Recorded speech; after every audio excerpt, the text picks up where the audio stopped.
Welcome back to my round 3 game from the Fujairah Blitz tournament. Now, this one started off a little bit strangely, because when the round began, my opponent was nowhere to be seen. And what I could have done was start the clock and get some early timeouts. But I didn't want to do that because unlike the previous rounds where the pairings went up online, in round 3 the pairings only went up on the wall chart inside the playing room. My opponent ended up telling me after the game that he was late to this round because he was continually checking the pairings online. They weren't being posted, so he assumed the round wasn't started. It was only a few minutes after the round officially started that he arrived. So eventually, yeah, we do shake hands and our game begins. I think we were maybe both a little bit flustered, but we do start the game. He plays d4, I play d5. He plays the Queen's Gambit, and then he realizes that he has his phone in his pocket, so he took it out. But he forgot his clock after playing c4, so there's a small awkward moment there. But finally, yeah, we return to some normalcy, and we go into the same opening that I had in my first round game. This is a Queen's Gambit declined exchange variation, and I repeat this move, bishop to d6, the so-called Casa Corley variation. One of my favorite pet lines, and we were both blitzing out some opening theory.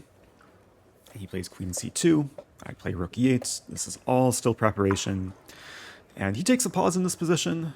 There's a couple different options for white between developing the kingside knight to e2 or f3. And from my experience, a lot of the Queen's Gambit players are not specifically prepared for this line. A lot of players just kind of go along with a typical setup. So I figured that that's basically what's happening to my opponent here. And yeah, white's position is solid, but it's always nice playing this from the black side where I have a lot more preparation in store.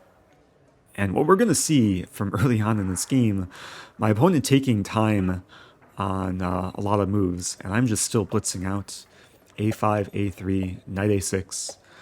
Now, even though he's played a3 to prevent knight b4, I still go with knight a6 because I want to maneuver my knight eventually to c7. Now with bishop g3, I take on g3. This is still preparation on my part. White can take back with a pawn or with a knight. I do want to note here that this line that we're going into, I actually played in an over-the-board classical game back in June. It was the 1000 GM Super Swiss tournament in Las Vegas. And I'm pretty sure I still had this exact position after h5, h3, and h4. So I'm still basically just rattling off some prep. With h4, I'm attacking his knight, and he has to choose whether to move forward to f5 or retreat to e2. I knew in the moment that if he moves forward with knight f5, then sometimes the knight can get stuck there. So I think he was still just trying to figure out and understand the position. And this is a nice benefit with being very prepared in a blitz game. I really haven't had to figure out the position at all, and I'm still blitzing out moves. After knight e2, I play knight e6, and my knight has found a nice central square. So going forward from this position, I'm really looking to focus my play on the king side. Now he plays this move knight to a4, which is a very typical idea for white. He's looking to maneuver the knight to c5 and probably expand with eventual minority attack, very likely pawn b4 coming. But I'm focused on the king side.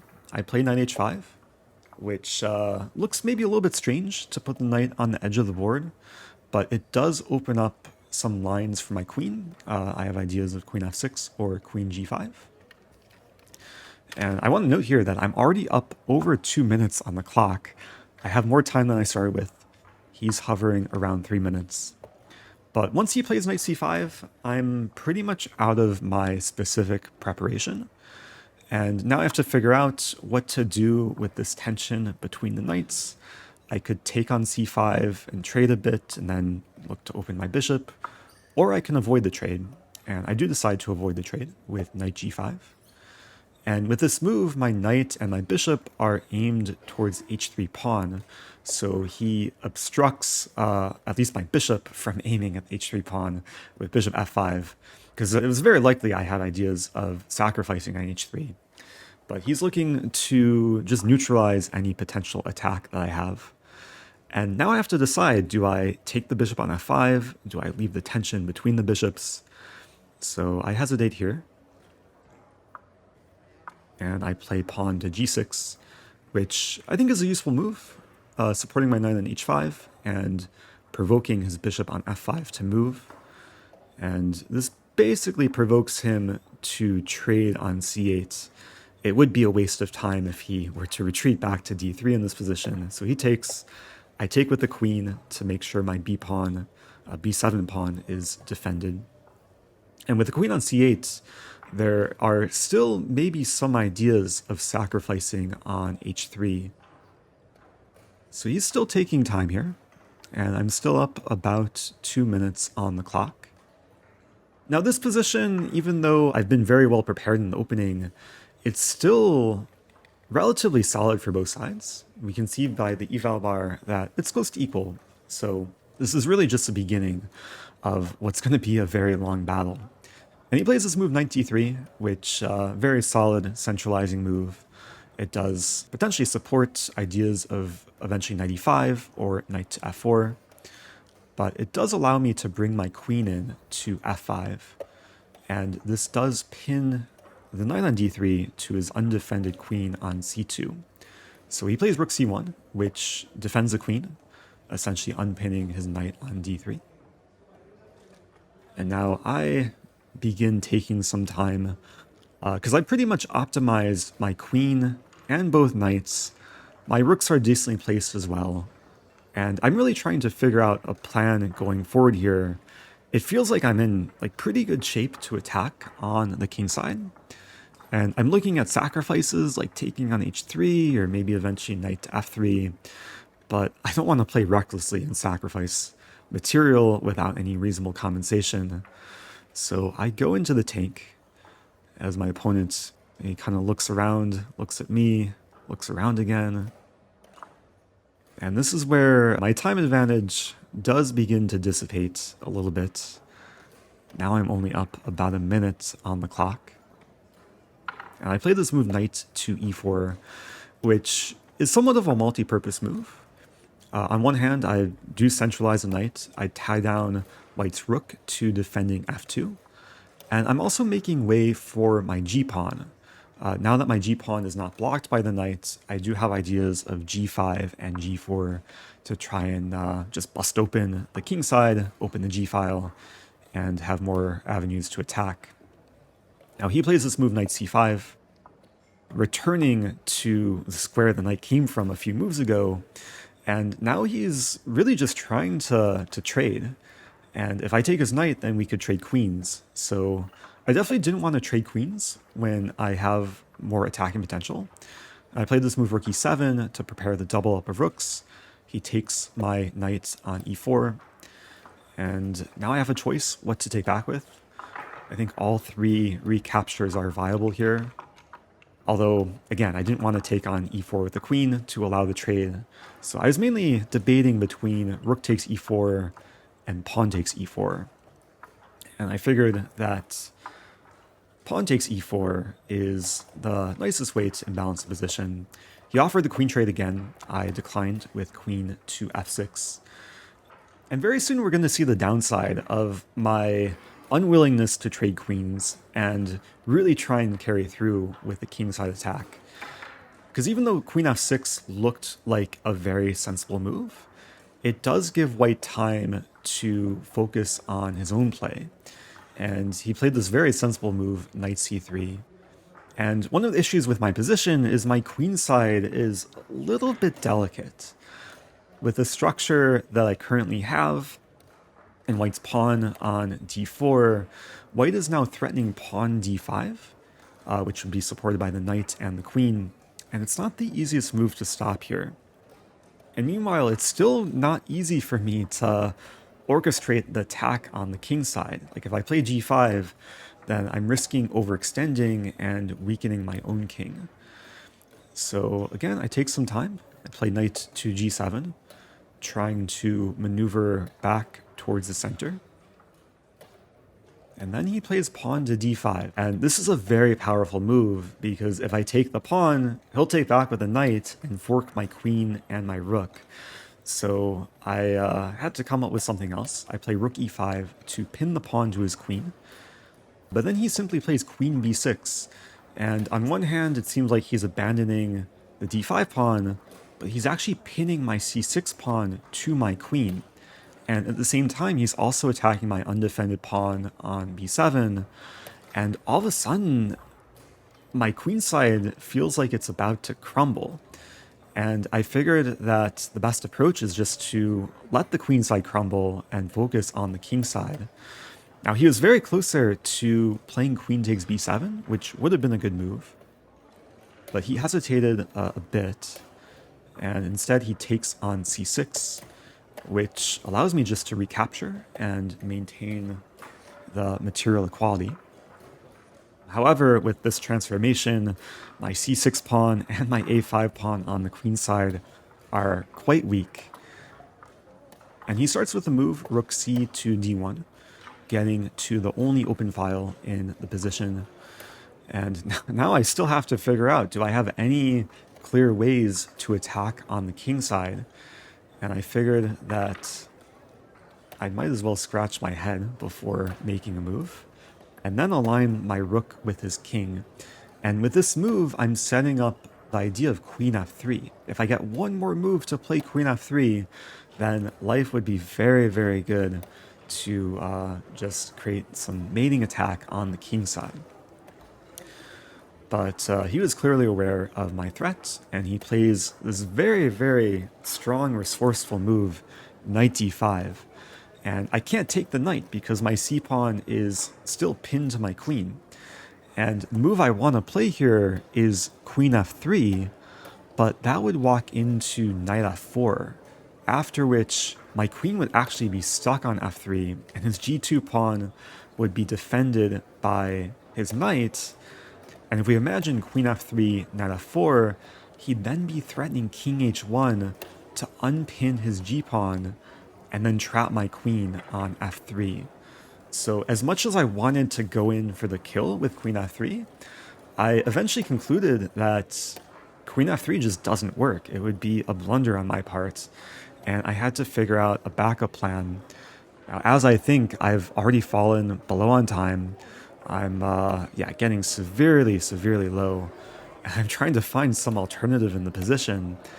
I play the move queen f5 to just save my queen, but then he still plays his knight to f4, and my attack is just non-existent here. His knight is so solid on the king side.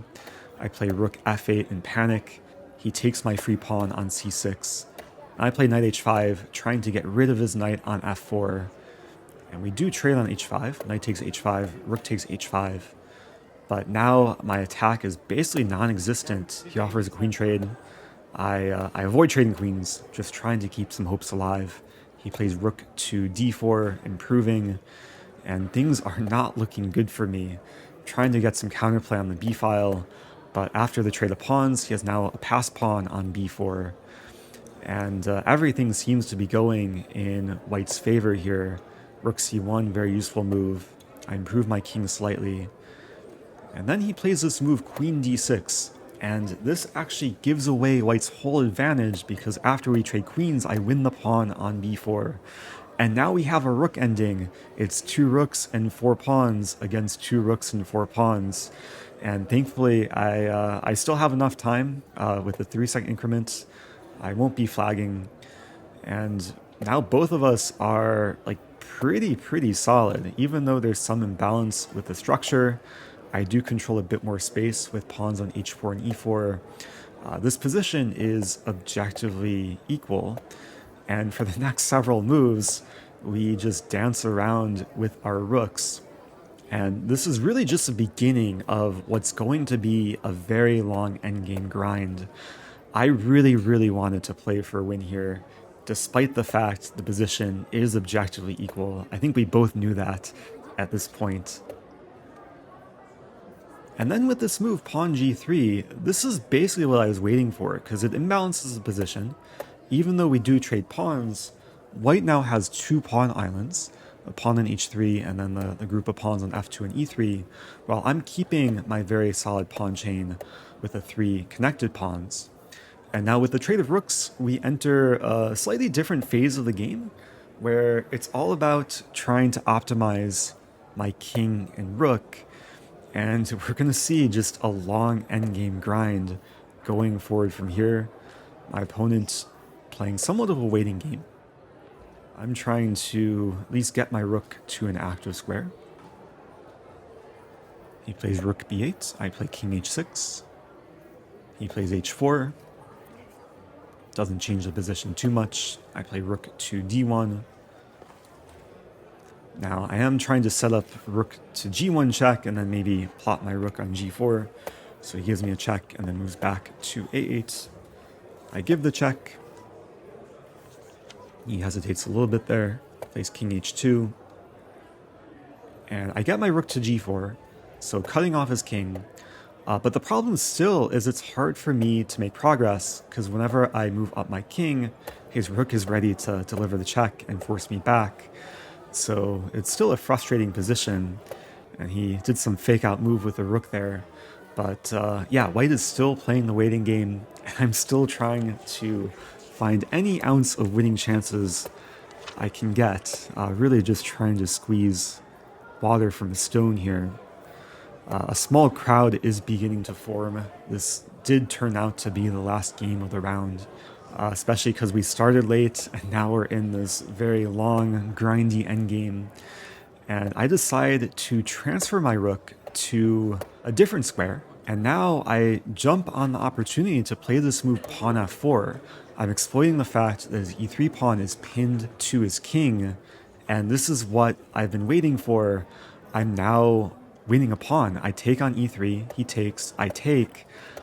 After so much persistence, I finally won a pawn in the position. However, it's really not enough, because after I play the move rook h3, he takes my pawn on e4, I take his pawn on h4, and then his king just comes back, and this is a theoretical draw. Now, a position like this, I did not want to take a draw immediately. Generally, especially in rook endings, if you're up a pawn, you should really just play it out and test your opponent to see if they can draw it. The problem is, when I have a g-pawn, my ideas to try and trick my opponent are very, very limited. And my opponent is really just waiting with his rook. Like, he puts his king in front of my king, and his rook's just waiting. And I found it just very difficult to make any sort of progress or generate any sort of tricks. So I think what I'll do is I'll stop talking now and I'll let the video play out. Maybe I'll even take away the diagram so we can see the crowd's reactions. Maybe I'll add some dramatic music too. But once the game ends, I'll come back and share my final thoughts. So enjoy the finish and stay tuned for the final takeaways to this game.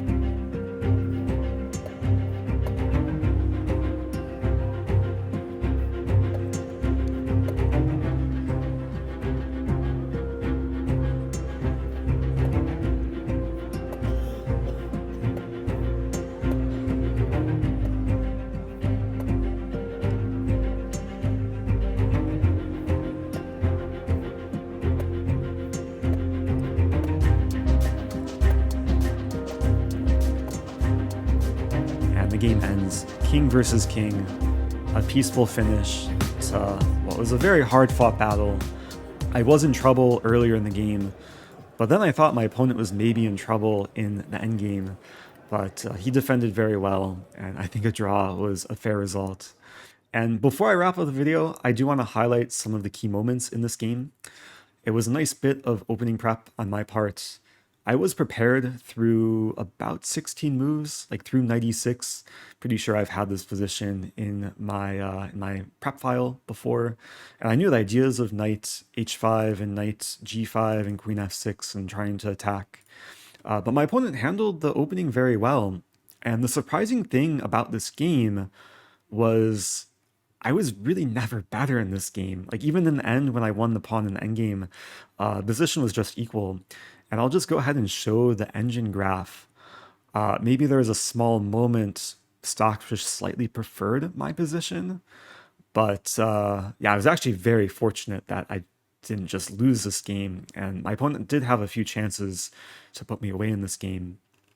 So I want to show my biggest blunder in this game was coming up after queen to c5. I just made the wrong strategic decision. I was so set on trying to attack on the king side, I didn't want to trade queens. But when I played queen f6, this just gave white the advantage because of the idea d5 is just a very strong idea in the position, and I didn't really have any concrete way of attacking. So what I should have done in this position was understand the fact that my attack is really not going to happen, and I should have traded queens. And after takes, I'd be in time to play knight f6, controlling the d5 square and preventing white from playing d5. And this position would have been objectively equal. But when I played queen f6, the position is just better for white, because white has all the clear play, and it wasn't really clear what I'm supposed to be doing here, especially when white plays d5. My opponent played really strongly these several moves. Maybe should have taken on b7 instead, but what he came up with was also like pretty strong. This knight d5 move. And yeah, just to show this on the board, if I were to play queen f3, even though this looks close to winning for black, it's actually just losing, because once white plays knight f4, this defends a pawn. White's going to play king h1 or king h2 next move, and my queen has no escape. So this position is just completely winning for white. So thankfully, I realized that. I avoided queen f3, but yeah, the position was just easier to play for white. And after losing the pawn, I played this move knight h5, and this is where my opponent missed a very big knockout blow. Very simple tactic, actually. If you want to try and pause the video, white to move, basically finish off black in this position, the move is rook to d5, skewering my queen to the rook. And my queen doesn't have any safe square to keep the rook defended. Like queen f6, just queen takes f6. And I'm just losing a lot of material if my opponent were to play this. So I was very fortunate he didn't find rook d5. And then later in the game, I was fortunate that he gave me some mercy and played this move queen to d6, just giving away the b pawn and also giving away the whole advantage. What he could have done was played rook c5, again missing a skewer on the 5th rank. And yeah, I'd have to play queen f6. I'd allow the rook trade, and white would go up a second pawn here with just full control. Very good chances to win the game from here. So even though I was the one pushing towards the end, and I did eventually go up a pawn, I really never had a shot at winning this game, and I should be very fortunate to have held on for a draw. So that concludes round 3. I know it was a long one, but hope you guys enjoyed it. If you have any questions about the game, leave them below. And if you like the content, hit the like button, subscribe. It does help the channel. And stay tuned for the next one. See you guys soon.